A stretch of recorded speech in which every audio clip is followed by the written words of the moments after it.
Ha iniciado la cuenta regresiva. El equipo está listo.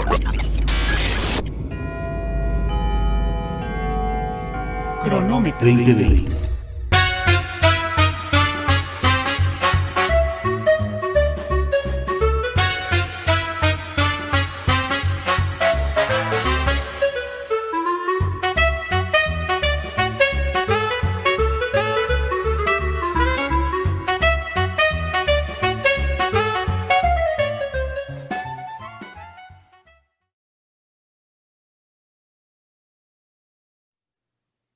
Amigas, ¿qué tal? ¿Cómo les va? Muy buenas tardes. Los saluda David Mendoza. Estamos transmitiendo desde la Ciudad de México a través de todas las plataformas de 724.mx. Recuerden, nos pueden encontrar en internet y redes sociales, Facebook, YouTube y Twitter, @724.mx. Nos da mucho gusto, como siempre, saludar a todos nuestros amigos de Uruguay, Argentina, Paraguay, Panamá, Colombia, República Dominicana, Chile, Perú y Estados Unidos a través de UCL, Unión Continental Latinoamérica, que bueno, pues nos hacen favor de vernos y escucharnos pues a través de esta plataforma. Un saludo a todos ustedes como siempre. Oigan, y bueno, pues para todos ustedes que quieren hacernos llegar algún comentario, algún mensaje de voz y demás, ya tenemos un WhatsApp. Recuerden, 5565051037, 5565051037. Si nos llaman de UCL, recuerden anteponer el número 52. El día de hoy me acompaña Julieta Cortés. Hola, Juli Cortés, ¿cómo estás?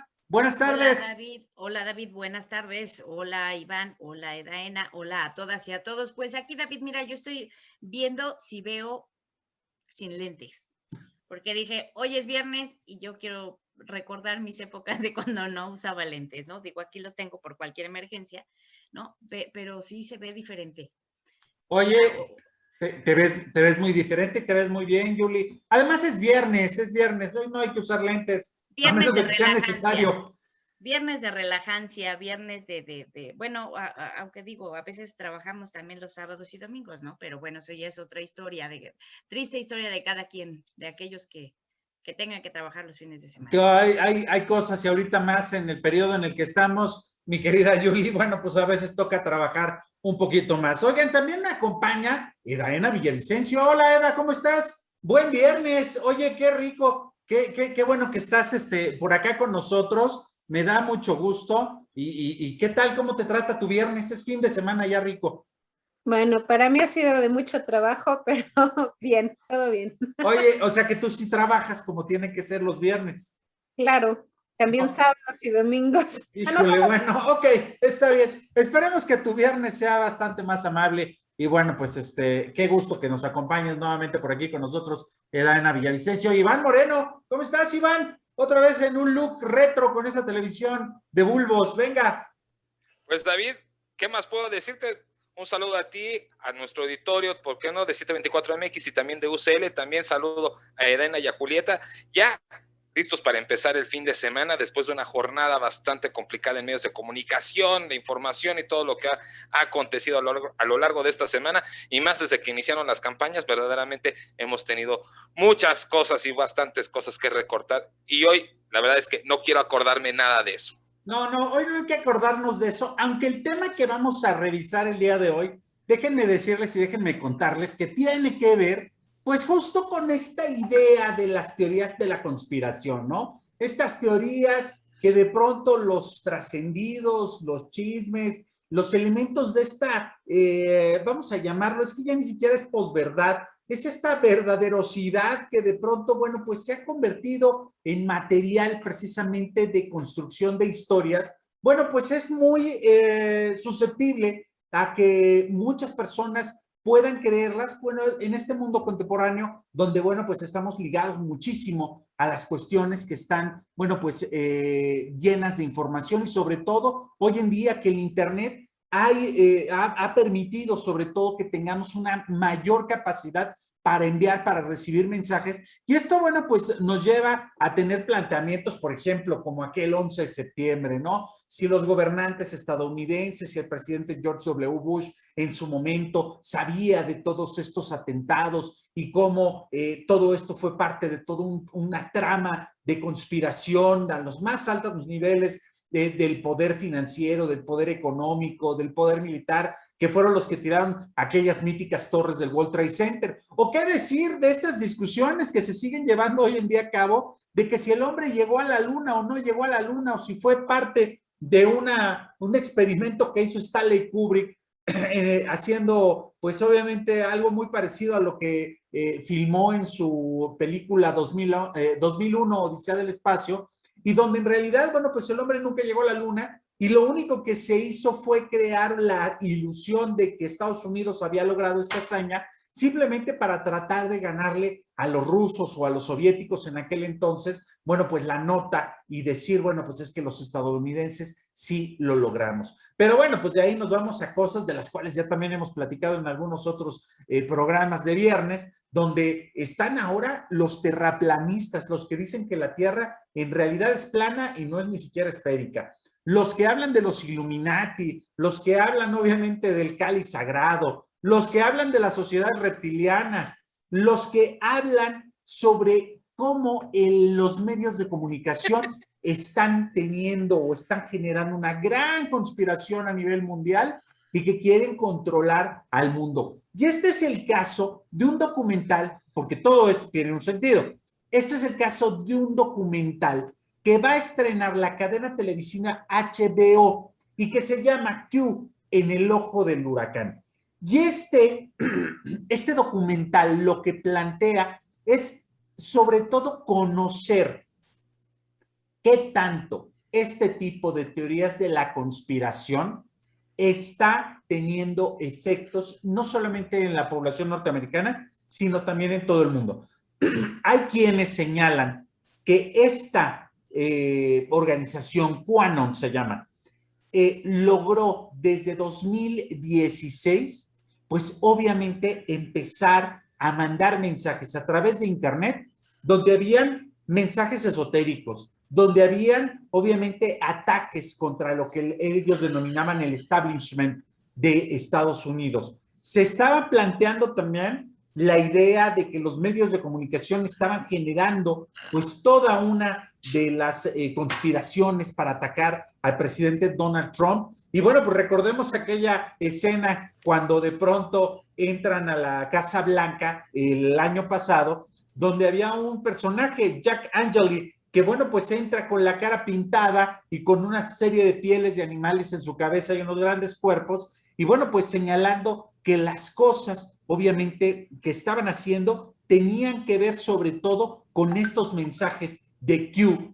que, bueno, pues estaban pasando, obviamente, a través de lo que le denominan la Deep Web. Sin duda, Iván Moreno, si esto lo ligamos, bueno, y lo tropicalizamos, si me permiten, amigos, amigas, Edaena, Julie, a nuestro contexto, pues nos lleva claramente a los montajes, nos lleva claramente a estas ideas de conspiración, donde al país, o por lo menos a México, desde que yo recuerdo, lo han vendido y lo han vendido y lo han vendido y lo han vuelto a vender y nos alcanza. Yo creo que hay varias capas, como si fuera un pastel, pero estas teorías de la conspiración, digo, para tomar un tema así como a gusto de viernes, ¿cómo nos pegan y cómo nos gustan? Iván Moreno. Mira que es cierto, nos gustan mucho estas teorías de la conspiración porque además nos permite lucubrar bastante ideas, engarzarlas, imaginación. De hecho, mencionaste Stanley Kubrick y la llegada del hombre a la luna. A mí me tocó en su momento hacer el reportaje para la radio y encontrarme con una serie de documentales a través de internet, pero además buscar información en la Agencia Aeroespacial Europea, en la NASA, buscar también datos en otras agencias aeroespaciales. Y no nada más está ese mito, David, de que no llegó el hombre nunca a la luna. Está el mito de que los primeros en llegar a la luna fueron los rusos.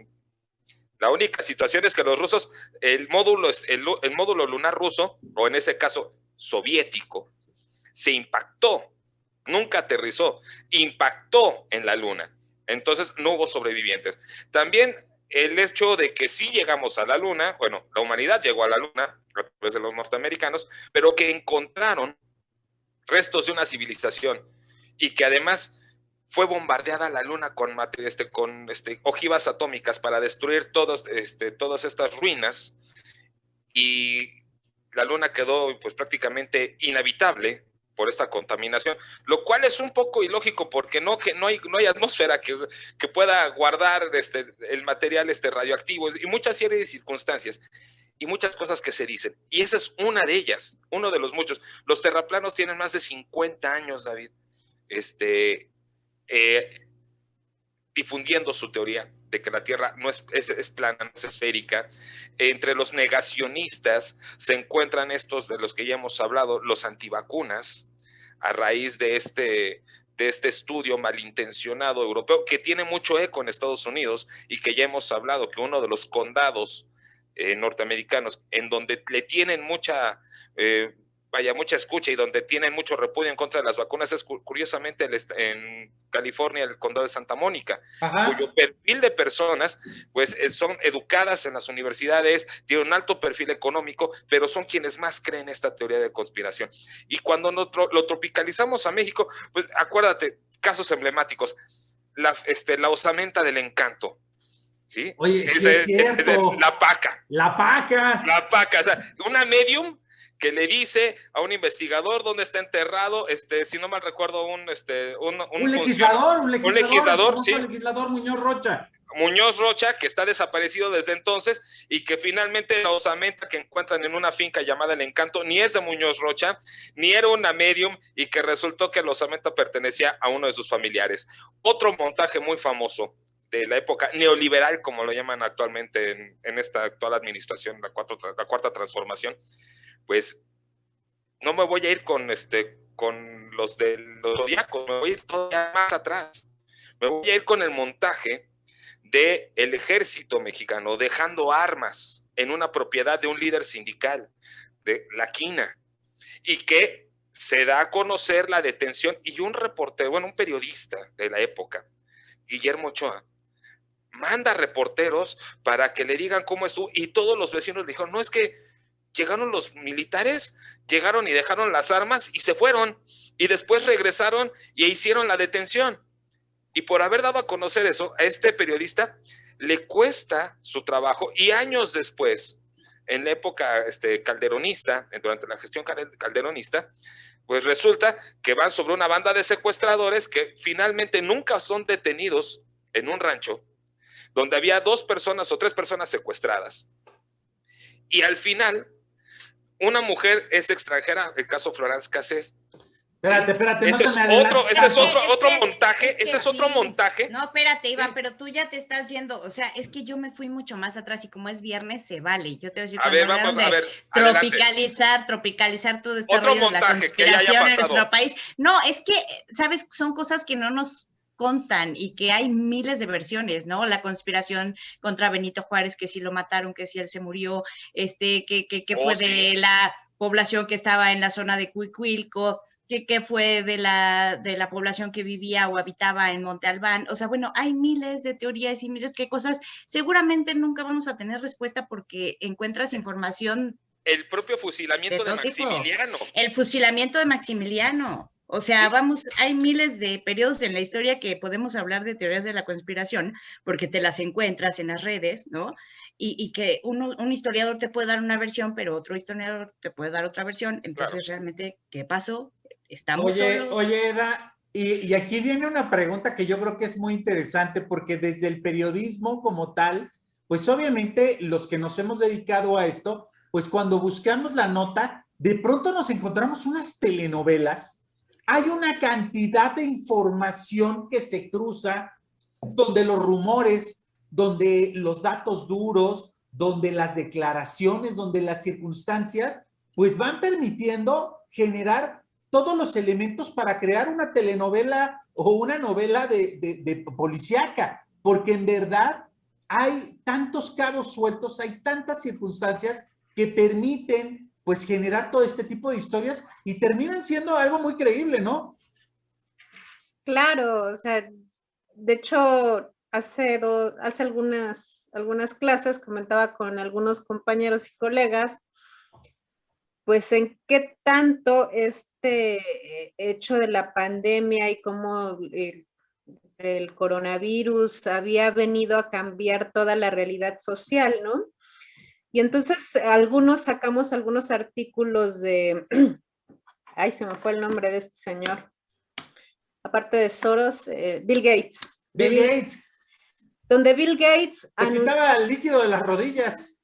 Ajá, hace algunos años que la sociedad ideal tenía que aprender a trabajar desde sus casas y reducir la movilidad, y el comercio se tenía que llevar a cabo desde las casas, la educación se tenía que realizar así, y que bueno, él planeaba crear softwares y sistemas computacionales que permitieran esto, ¿no? Que redujeran los traslados muy grandes, que redujeran esta interacción social obligatoria en el que pues perdemos mucho tiempo, ¿no? Con el vernos cara a cara o con las interacciones cara a cara, cuando ya no tenía necesidad ni razón de ser. Y decía, pueden ocurrir cosas que aceleren este proceso, y de repente nos encontramos con una pandemia que efectivamente hace como real todo esto que había dibujado Bill Gates, de trabajemos desde nuestras casas, de todo el comercio se hace en línea, la educación es en línea, ya no hay necesidad de moverse, ni de hacer traslados de 3, 4 horas al día, ¿no? Para ir a trabajar y regresar. Y decía una maestra, o sea, obviamente, dice, que no puedo dejar de pensar que sí hay algo ahí, ¿no? Que hay hilos que están moviendo que mueven la mano que mece la cuna. La mano que mece la cuna. Dice, si esto de si se creó o no se creó el coronavirus, de si fue artificial o no, y cuáles eran los, pues a largo plazo, cuáles eran los beneficios o objetivos de que se hiciera esto. Oye, la sopa de murciélago de donde salió este virus, ¿no? Es que todos estos elementos que dentro de la ciencia, dentro de lo real, dentro de lo irreal, pues se va creando, pues hace que toda esta sociedad contemporánea que hoy está expuesta, que eso también es cierto, lo tenemos que yo creo que tomar en cuenta muchísimo. Estamos expuestos como nunca a tal cantidad de información que obviamente si lo vemos, y de hecho, yo lo veo luego con los jóvenes, es que ¿dónde lo viste o cuál es tu fuente? Es que lo vi en YouTube, es que lo vi en Facebook, es que sí hay un documental que dice que... Es que circula en redes.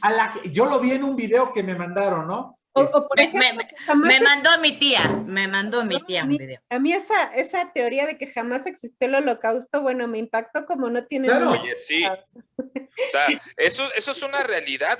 Hay quienes niegan el holocausto y niegan que murieron 6 millones de judíos durante este periodo, pero además hay quienes niegan que murió otro tanto de personas en el frente oriental en Europa por las batallas contra Rusia, ¿sí? Y hay quienes niegan que en Rusia la participación de la mujer fue totalmente activa, francotiradoras, ingenieras y mujeres montadas en los tanques combatiendo a pie, las famosas brujas de la noche. Este regimiento de pilotos, de mujeres pilotos, volando aviones de la Primera Guerra Mundial, ¿sí? Biplanos, bombardeando en las noches a los alemanes. Hay quienes niegan toda esta historia, pero es lógico cuando tú vives en el mundo occidental y solamente conoces la historia de los norteamericanos. Ahora que estamos conociendo la historia de los rusos, se nos hace increíble, pero además, cuando hay soporte documental y soporte histórico de estos combatientes o de estas combatientes en estos frentes que fueron batallas verdaderamente sangrientas, entonces es cuando empiezas tú a cobrar noción de qué es lo que fue la Segunda Guerra Mundial en su conjunto, y hay quienes lo niegan. Además, esta teoría, David, mencionaste los reptilianos y decir que la reina Isabel, perdón, la reina, pero es que sí, es una reptiliana vestida. Es la teoría de que muchos millones de años antes de que llegáramos nosotros, pues llegaron muchas especies extraterrestres a habitar en el planeta, ¿no? Que los arturianos y los... Oigan, y decías algo de Monte Albán, Yuli, recordemos que hay, por ejemplo, una inscripción, una estela maya, donde se señala que hay un maya que está recostado en forma como si fuera un astronauta, ¿no? Y Ajá. que El entonces, que está bueno, pues, montado en un... como si estuviera en un módulo lunar. Y entonces, nuevamente, vaya, pero a ver, ¿cómo podemos dar una explicación a todo esto? Necesitamos creer en algo que esté fuera del ámbito religioso, del ámbito metafísico, del ámbito científico. Es bueno, es sano para la humanidad, porque aparte aquí no tiene nacionalidad esto, ni clase social. No, es a Todo nivel mundo cree en mundial, esas cosas. es a nivel mundial, David, pero yo creo que le dieron al clavo cuando comentaron que la cantidad de información con la que estamos actualmente, ¿no? Nos lleva a le llaman a un despertar de conciencia, ¿no? Que yo lo veo más bien como pues cuestionar, ¿no? Cuestionar tus valores, cuestionar tus preceptos, cuestionar los conocimientos sobre el mundo, cuestionar todo. O sea, dice, sí será cierto. O sea, yo no lo veo como bueno o como malo, pero yo creo que la saturación de información de repente sí te complica un poco. Sí, aquí no hay que darle juicio de valor al asunto. Edaena Villavicencio. Pues mira, la verdad es que a mí sí me hace pensar como una especie de creación de literatura colectiva, en la que cada uno le va alimentando, ¿no? Y le va metiendo cosas.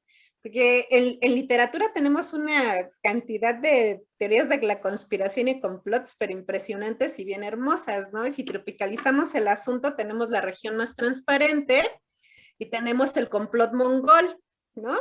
Oh, sí. O sea, son novelas maravillosas de teorías de la conspiración, de cómo una cosa ocurre con otra, y bueno, y ya un poquito más universal, pues estas que luego se hicieron películas de El Código Da Vinci. El Código Da Vinci. El Código Da Vinci, ¿no? sí. La historia de los Rosacruces y etcétera. O sea, ¿cómo eran los caballeros de Sion? ¿O? Ajá, claro, los caballeros de Sion, los caballeros templarios y demás, ¿no? Y son todos estos que van y rescatan el Santo Grial, donde está involucrada María Magdalena, y también hay una teoría de la conspiración que dice que Jesucristo en realidad tuvo un hijo, ¿no? Y lo tuvo con María Magdalena, y que después de un andar por toda lo que fue el Medio Oriente, terminaron en Francia, y de ahí embarcados hacia Inglaterra, y de ahí hacia Estados Unidos, ¿no? Donde se pierde el legado. Y son todas estas teorías que llaman tanto la atención, pero sobre todo algo que acabas de mencionar, Edith, que me parece genial,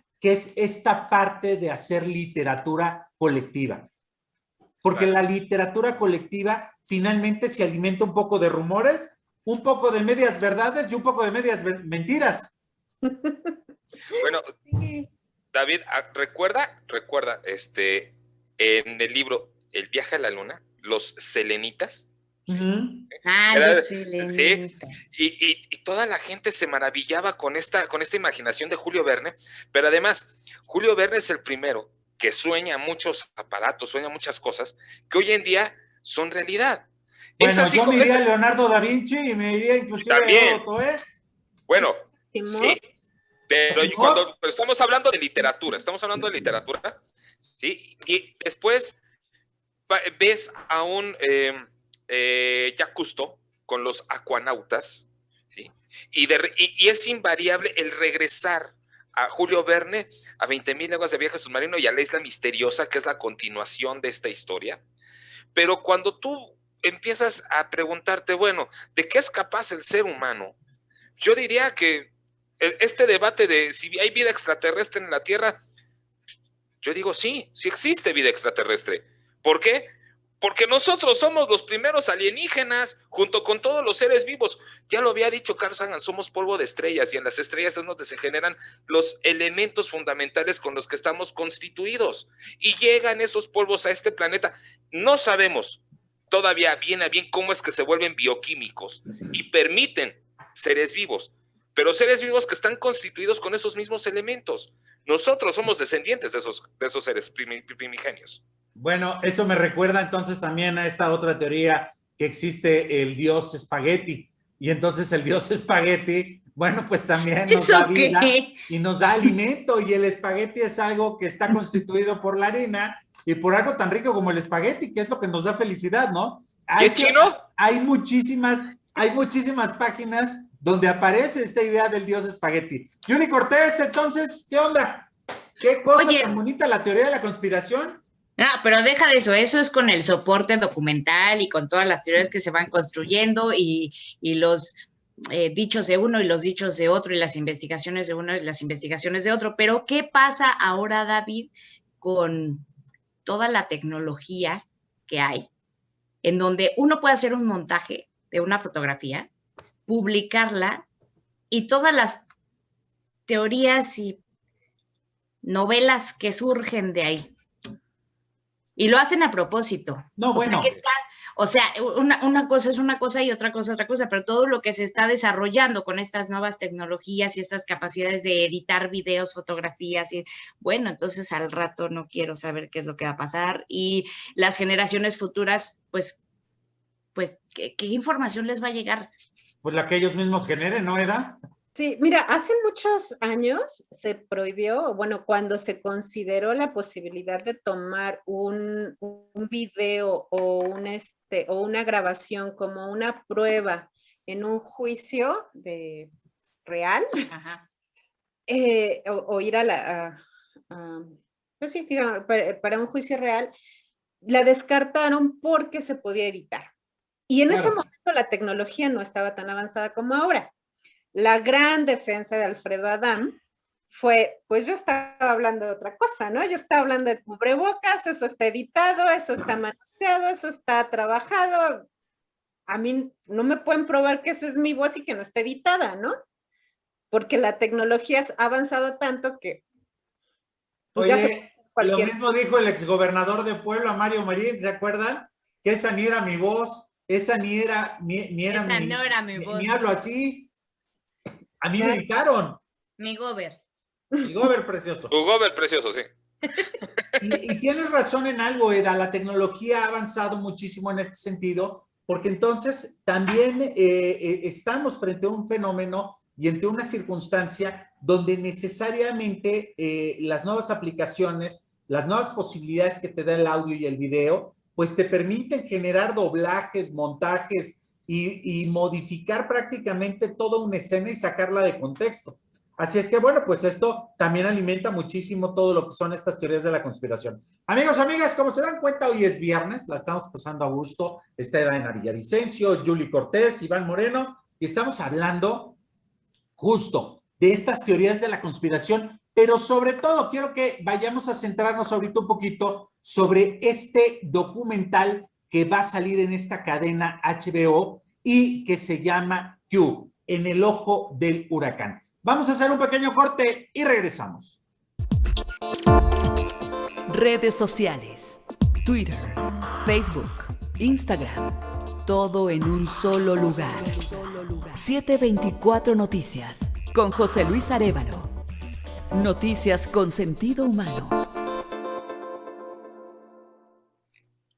Iván Moreno, bueno, pues este documental que saca HBO, pues resulta bastante curioso, sobre todo porque retoma a esta red social. Era un blog que empezó como algo pues muy sencillo, algo como muy, vamos a decirlo, de apoyo ideológico al presidente Donald Trump, pero que de pronto ahí empezaron a ver cosas que se salían como de control, ¿no? Señalando que, por ejemplo, aquí había datos muy interesantes, me puse a investigar, donde Hillary Clinton, la demócrata, en realidad, pues era una gran abusadora de niños y que ejercía el tráfico de menores junto con otros demócratas a partir de una denominación que se llamaba Pizzagate, o que entonces Donald Trump pensaba que podría ser susceptible un golpe de Estado por parte de ciertos grupos y que, bueno, pues la ciudadanía norteamericana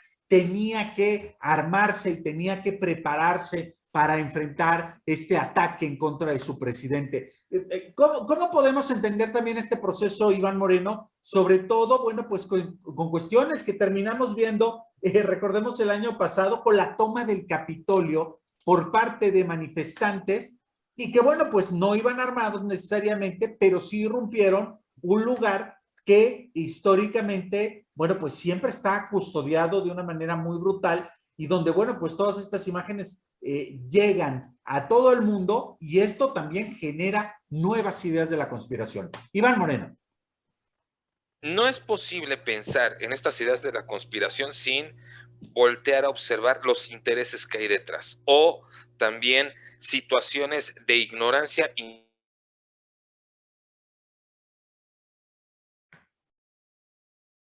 lo vivimos como humanidad antes de mediados del siglo pasado, porque pensamientos como este, David, son precisamente los que llevaron a que se desatara la Segunda Guerra Mundial, con una nación que ya venía de haber perdido la Primera Guerra, y encontraron en los judíos a los culpables de esta situación por no apoyarlos, porque se quedaban con el dinero, porque son banqueros y por muchas situaciones. Había un resentimiento social, primero. Segundo, hubo un libro que incluso hasta Henry Ford creyó en este libro, que era creo que si no estoy mal, era Sion. Sí, claro. Los de los sionistas. Los protocolos de Sion, sí. Y a partir de ahí surge otro libro. O sea, para empezar, no se sabe quién es el autor real del primer libro, pero sí surge otro libro que comienza en la cárcel. Sí, comienza en la cárcel este libro cuando Hitler es arrestado y Goebbels le ayuda a terminar este libro y se llama Mein Kampf, mi lucha. Y ese es el soporte ideológico que lleva a una situación de guerra, de racismo, de intolerancia, que además se junta con otras ideologías del momento que eran totalitarias. Y no importaba si estas era fascismo, como en Italia, o tendencias totalitarias de ultraderecha y además religiosa, como podría ser en Bélgica, e incluso en la propia España, que España no entra en la Segunda Guerra porque ellos tienen su guerra civil. Pero este tipo de situaciones, este tipo de pensamientos y este tipo de teorías de la conspiración lleva a este tipo de pensamiento y lleva a este tipo de situaciones que tienen finales muy tristes, muy fuertes, como es desplazados, extremos. Nosotros muy aquí extremos. En México recibimos a españoles y la verdad es que ellos nos vinieron a enriquecer todavía más en el campo cultural, económico, educativo, hasta deportivo. Y, por otro lado, los alemanes acabaron, como lo dije hace rato, con 6 millones de judíos, muchos ingenieros, psicólogos, sociólogos, economistas, gente de finanzas, acabaron con ellos, acabaron con familias enteras por ese tipo de pensamientos. Y los 20 millones de rusos que también murieron, porque en total en la Segunda Guerra Mundial, pues prácticamente mueren 50 millones de personas, y estas 50 millones de personas, bueno, pues vienen de distintas nacionalidades, de distintas etnias, de distintas ideologías, y esto, bueno, pues también marca muchísimo, pues este elemento que tú señalas, que yo creo que es muy interesante, porque una cosa es que nos quedemos con la idea de la conspiración, ¿no? Con la idea hecha película, con la idea hecha literatura, con la idea que se queda ahí de rumor en rumor, y hoy en día en las redes sociales, que tanto eco genera. Pero lo cierto es que cuando estas teorías de la conspiración se convierten ya en una cuestión social, en una cuestión de decisión y de política pública, las cosas no terminan muy bien. Y de actuación social, ¿no, David? Porque digo, habría que entender entonces, o sea, y según lo que leí, según lo que están diciendo, esta teoría del QAnon del que habla el documental, pues surge durante la administración de Trump. El presidente Donald Trump. ¿No? Claro. ¿Bajo qué teoría? ¿Cuál es la teoría de QAnon que fueron los que finalmente entraron al Capitolio? La teoría era que el presidente Donald Trump iba a tener un golpe de Estado por parte de los mismos demócratas, que era un peligro, ¿no? Que perdiera el presidente Donald Trump. Y bueno, aquí yo creo que también en este sentido, Eda, y ahí tú me podrás apuntalar en este sentido, la política del presidente Donald Trump en su momento fue muy basada precisamente en estas ideas de conspiración, mucho en esta idea de la fake news, de la mentira, de lo que se denomina la famosa verdaderosidad, ¿no? Que soltamos un poquito de verdad, pero bueno, le agregamos un poquito de mentira como para darle cuerpo a todo esto. Y lo peor de todo, y tú me podrás decir también, Eda, es que este fenómeno no se queda solamente en Estados Unidos. Lo vemos en Brasil, lo vemos en Francia, lo vemos en Inglaterra, lo vemos en los países asiáticos, lo vemos en muchas partes donde de pronto pues la realidad o la construcción de la realidad, pues termina por convertirse en algo que pues simplemente apuntala a los propios intereses del poder político. Claro, de hecho ahorita que Iván hablaba de los nazis y Hitler, Goebbels, que se vuelve uno de los grandes manejadores de los medios de comunicación y sobre quien se realizan muchas teorías de los más media, acuñó una frase que decía: una mentira repetida muchas veces acaba convirtiéndose en realidad, ¿no? Así es. Y que en política se utiliza muchísimo, ¿no? O sea, claro, se repite, se repite y se repite y se repite, y llega el momento en que a nadie le interesa verificar si es verdad o no es verdad. En el periodismo hay como una especie de resistencia a este fenómeno de las fake news, que intenta hacer fact-checking, o sea, verificar que lo que se dice sea verdad, pero hay muchas cosas en las que no podemos calificar si las cosas son verdad o son mentira. Lo que sí sabemos, bueno, por ejemplo, no podemos saber, no podemos cuantificar si efectivamente ha aumentado la violencia de género en los hogares, porque pues no hay sistemas de medición, ¿no? Y las mujeres mismas no es un tema que suelen hablar, ni antes ni ahora. O sea, si alguien las golpea, se lo callan, no es algo de lo que se pueda cuantificar de una forma objetiva. Porque además también está el hecho de si dice la verdad o no dice la verdad, ¿no? Claro. Hoy en la mañana, por ejemplo, a mí sí me impactó mucho saber las declaraciones de Frida Sofía de que Enrique Guzmán la había violado, ¿no? O había abusado sexualmente de ella. Y bueno, y además ya había acusado como a los novios de la mamá de haber hecho lo mismo y que por eso se había ido con Silvia Pinal y etcétera, a vivir con la abuela y bla, bla, bla. En fin, nosotros creamos sí muchas historias y no sabemos qué creer o no creer. Por eso es que es tan difícil, digamos, decir esto es verdadero, esto no es verdadero, tomar una decisión, etcétera. Creo que ya tenemos menos de un minuto, no sé si quieras que... Así es menos de un minuto y mira, ya dejaste... Nada más digo. Venga. Lo que sí es verdad es que desde el poder se construyen mucho más fácil cuáles tienen que ser los discursos de qué es verdadero y qué es falso. Tal cual le da, tal cual. De eso a que sea verdad. Exactamente, hay que verificarlo. Esa es nuestra labor. Está la visión de los vencidos, ¿no? Así es. Amigos, amigas, bueno, pues miren, para hacer programa de viernes, la verdad es que nos quedamos con muchísimas dudas, muchas cosas en el tintero, así es que bueno, pues nos vemos la próxima semana. Gracias a Edana Villavicencio, gracias Yuli Cortés, Iván Moreno, un abrazo. Amigos, amigas, se despide ustedes, David Mendoza. Buenas tardes, nos vemos. Cronómetro 2020.